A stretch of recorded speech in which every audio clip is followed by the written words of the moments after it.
The tape you are about to see was taken on the Theodore Schafer and Sons farm November 3rd, 1941. The National Cornhusking Contest was the last one to be held in the United States. These pictures that you are seeing now are of Floyd Wise, who later was become national champion. Now the slow motion pictures that you saw there were at a practice field over in the Streeter area. Our farm consisted of a farm of 280 acres, very ordinary type of farm. What you're about to see now are the magazines of the 11 states that sponsored contests. There were 2 contestants from each state, the champion and the runner-up. That made 22 Huskers that were to compete in the national contest. The state contest was also held on our farm on the 30th of October. At that time, Floyd Wise of Prairie Center, Illinois, was a winner. Leland Klein of Metamora was a runner-up. This is the 100th anniversary edition of the Prairie Farmer, and 1941 was the 100th year that Prairie Farmer had been in existence. The field consisted of 60 acres, 120 rods long, 6 rows to a land. On the night before the contest, on Sunday night, there was a banquet in Hotel Kaskaskia. The champions of each state drew for their lands. Each one drew a number out of the hat, and that was their land to pick in. The runner-up had the corresponding land 11 lands away. So Floyd Wise picked number 1, Leland Klein had number 12. The man issuing out with the hat there is Art Thompson, was an editor of Wallace Farmer, Iowa.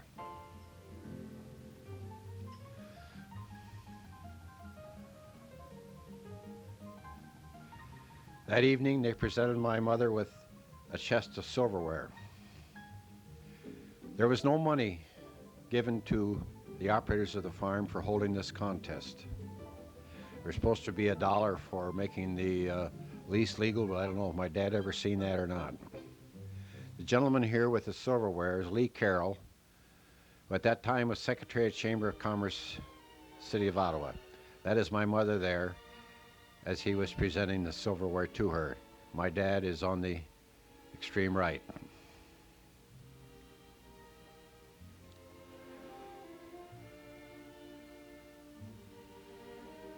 It had been the wettest October in Chicago Weather Bureau history, but that Monday morning, the sun came out bright and clear, and the mud had somewhat dried up. This is an early morning shot of the exhibit field of the sunrise that morning of November 3rd. The exhibit field consisted of 40 acres, which was a square, 80 rods on each side. This is myself, my dad, and my brother Herbert. They got us out of the cow barn that morning. He was milking cows to take this picture. In the background, what you see is the barrage balloon that Goodyear Company had on exhibit there. These were used during World War II for harbor installations and so on.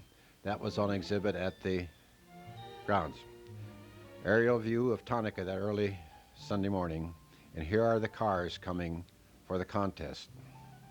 This is from the south edge of Tonica.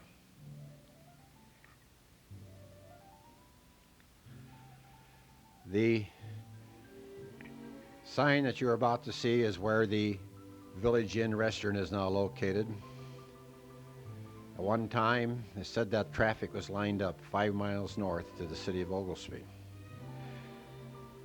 At the time of this video is being made, I do have that sign in my truck garage.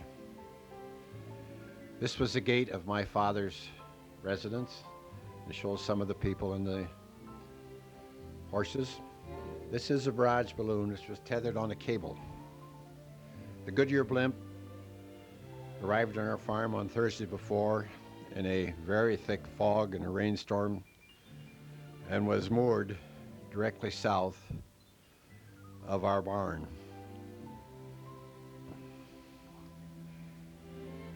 Because of inclement weather, they didn't take it off until Sunday. So they flew all day Sunday and on Monday, the day of the contest. Here you can see the tents that circle the 40-acre field. And you can still see some of the water. At one time there was more water than this. It was taken very early on Sunday morning. The water had mostly disappeared by Monday. You see the south end of the field there. You see the lands of 6 rows of land. You see the Ford Trimotor coming in. Aerial view of the home farm. This is where Helen and I live. We were married that spring. And this is our farm home. And as of this tape, we are still living there. The Goodyear blimp shadow going over our barn. One of the parking lots of the many people that came to the contest, there was estimates of 100,000. Round barn, which is quite a fixture in that area, quite a landmark, still standing. All aerial views were taken from the Goodyear blimp.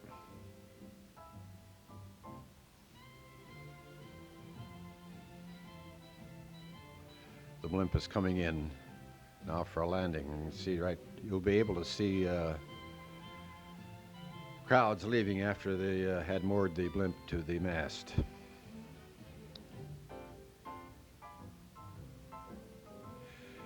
The Huskers' wagons are now entering the contest field.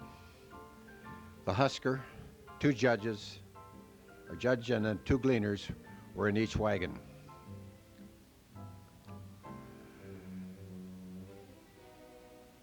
The Oglesby Municipal Band marching through the corn stalks, the drum major. The aerial bomb is to go off at 12 o'clock. After the bomb left off, they left the people in the field. See, here come the people.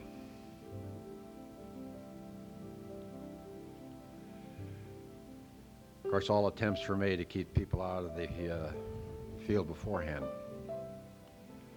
The gentleman there was director of the National Farm and Home Hour. Now they are going to light the bomb. There's the bomb.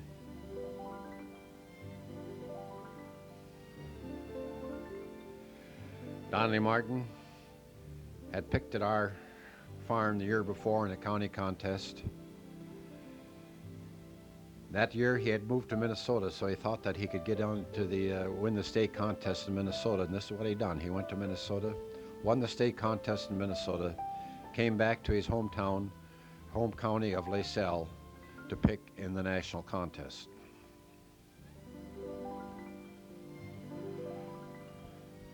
Ivel Carlson, Iowa, he had picked in many contests.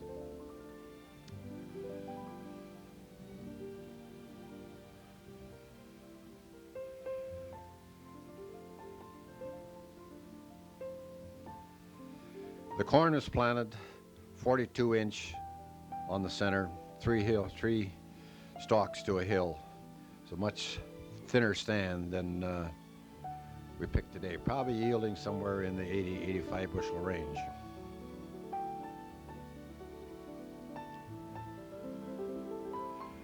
It was a grueling sport. They picked 80 minutes. Leland Klein of Woodford County was runner-up in the national contest with 45.2. Notice the difference. In the next time we have Floyd Wise's score, a very small margin of victory, just the weight of an ear or two of corn. Now these are slow motion pictures of just how the corn was removed from the stalk and from the husk and thrown into the wagon. They wore what they called a hook on their left hand. Where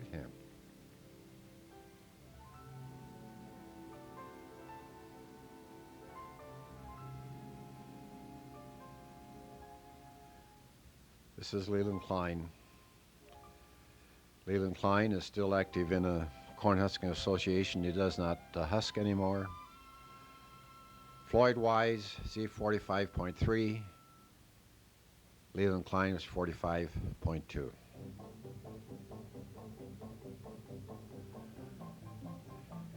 Floyd Wise was a native of Lacelle County, lived about 30 miles from where the contest was held.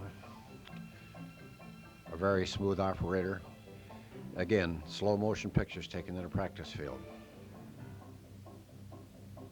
Floyd said that he had sat by the kitchen table nights squeezing blocks of wood with his hands to strengthen his wrists. In the state contest in a driving rain, he had picked the world's record load of corn, in excess of 50 bushel of corn.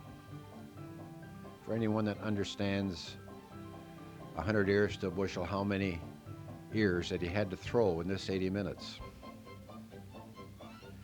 If you could visualize having 50 bushel of corn laying out on the ground, and just to sit there and to throw it into a wagon in 80 minutes without taking it off the stalk, you can realize what a grueling sport this was.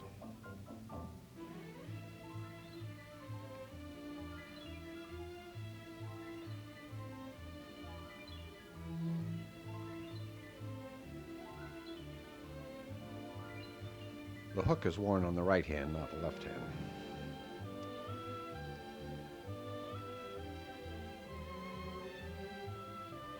Prairie Farmer, they sponsored the contest. They were responsible for everything on the contest, and these were towers through the center of the field. There were 2 towers, and broadcasts were made from the towers. There again, you can see the lands, six rows to a land. Goodyear blimp.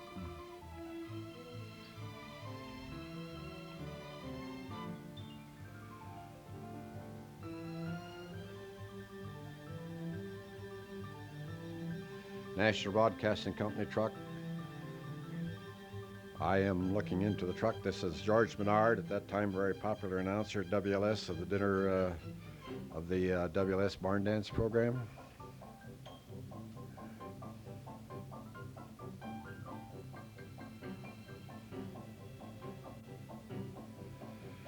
For a few years before that, they were pulling the wagons with tractors in these contests. Before that, they'd always use horses. This again is Leland Klein. He's just about finished. He has a pretty full load there. They are leveling off the load. This is a staging area where the loads are brought in, weighed, and the bushels calculated. Now see, all these loads of corn were picked in 80 minutes.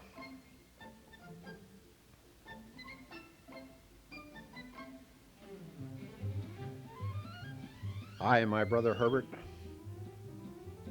was doing the farm work. My dad was still very active in the farming at that time. You can see here where they have their steel wheels on the outside of the rubber tires. In the state contest, they were picking in the rain and the mud, and they had used these steel wheels to help them pull the wagons. They actually didn't need them the day of the national contest. The scales were set up out in the field. Loads were weighed. Here they're cleaning the mud off of the tires of the wagon.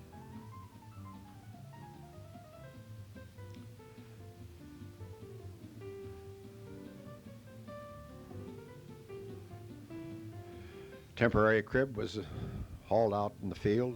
You see there where we're elevating the corn into the crib with an elevator on each end.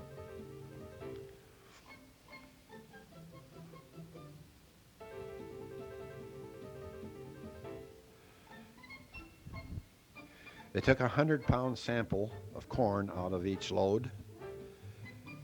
This corn was sorted for marketable ears and for husks that were left on the corn. There you can see the hands that you see there are of the then governor of the state of Illinois, Governor Dwight Green. There's the governor assisting in the sorting.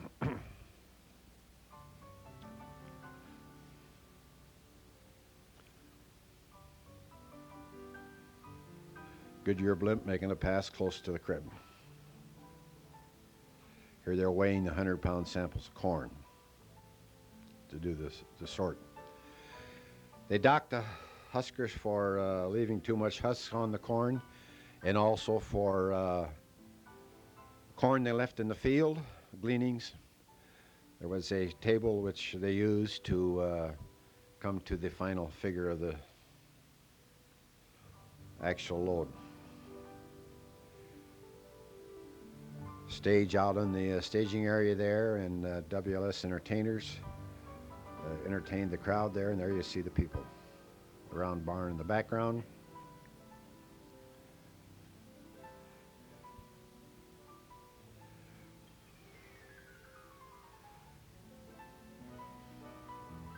We had many of the entertainers and some of the WLS people staying at our home.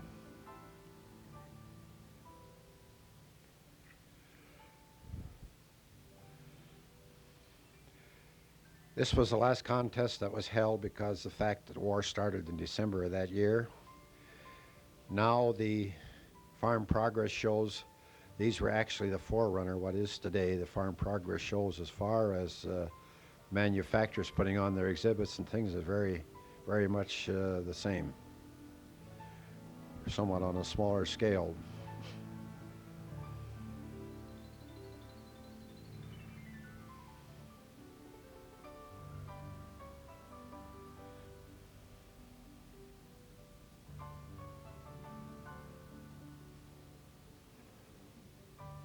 These entertainers were from Long Point, local. Secretary of the U.S. Chamber of Commerce, director behind him was Dave Thompson, one of the editors of Prairie Farmer, Patsy Montana with the cowboy hat on. Firestone Champion Farmer Award was given to farmers who had done something spectacular for agriculture. Here is Leonard Firestone presenting Champion Farmer Award to my father and mother on the stage.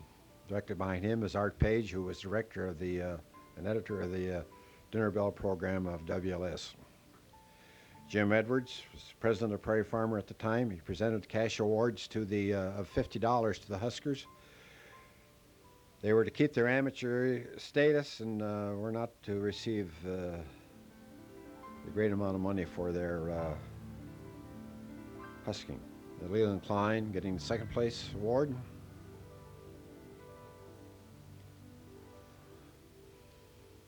John Strom, Prairie Farmer.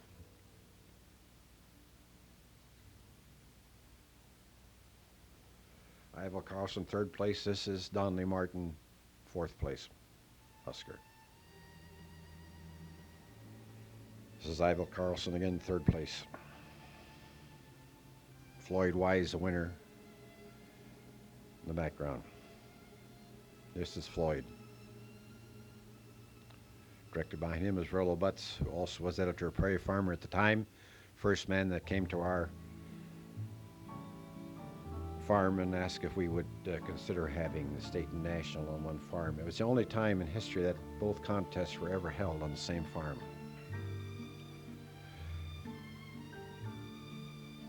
Floyd Wise told me in his later years that he doesn't know what happened to this trophy the last time he saw it. It was in the Saddle and Sirloin Club at Chicago Union Stockyards in Chicago. Whether it disappeared from there, he said he'd never seen it again. Lee Carroll. See, here they put a little guy on the other side of the fence. There were many exhibitors there with entertainment. It's Les Hartman and his band. Actually, Helen and I saw very little of this. We had so many other things to occupy us that we really didn't get to see as much as we'd like to see it. I'd like to do it over again when we had more time.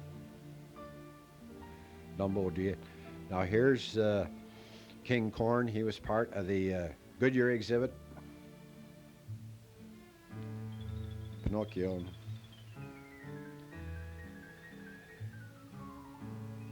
Organ in one of the exhibits. I know we did see that at night, and they had a heat lamp under, drying it out in the rain. baton twirlers. The Gay 90s Review. Now, if it has to be censored, why this all happened in Schafer's cow pasture that November day in 1941. This video has been narrated by Ernest Schafer some 50 years later. We hope that this will be a reminder of some of the things that went on the Schafer farm that November day in 1941.